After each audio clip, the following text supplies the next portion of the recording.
आज बच्चों हम आपको विज्ञान विषय के अंतर्गत जो पेपर में बहुत फेमस क्वेश्चन है, जो हर बार पूछा जाता है, कईयों बार पूछा गया है कि मेंडल ने प्रयोग के लिए मटर का पौधा ही क्यों चुना, कि कोई भी प्रयोग करने के लिए मटर का ही पौधा क्यों चुना। तो उसके अनेक कारण है कि मेंडल ने मटर का पौधा ही क्यों चुना, क्यों उनको यह पौधा अच्छा लगा, अपने प्रयोग के लिए उन्होंने चुना। तो उसका मुख्य कारण, पहला कारण यह है कि जो मटर का पौधा होता है वो वार्षिक होता है, यानी वर्ष में एक बार होता है, हर मौसम में नहीं होता, वार्षिक होता है पौधा। दूसरा पॉइंट है, मटर के पौधे को आसानी से उगाया जा सकता है, इसलिए मेंडल ने इसको चुना। तीसरा नंबर का, मटर का जो पुष्प होता है वो द्विलिंगी होता है, इसलिए मेंडल ने इसको चुना।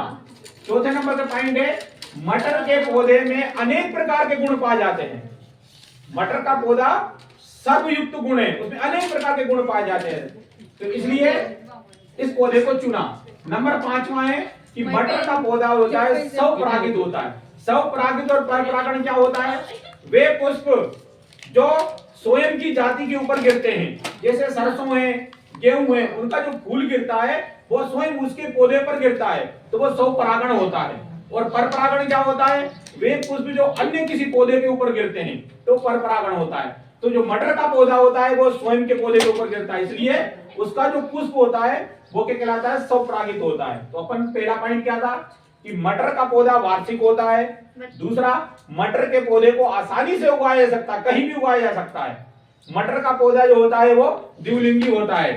मटर के पौधे में अनेक प्रकार के गुण पाए जाते हैं। मटर का पौधा स्वपरागित होता है।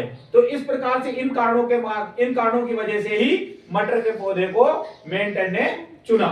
ठीक है, ओके।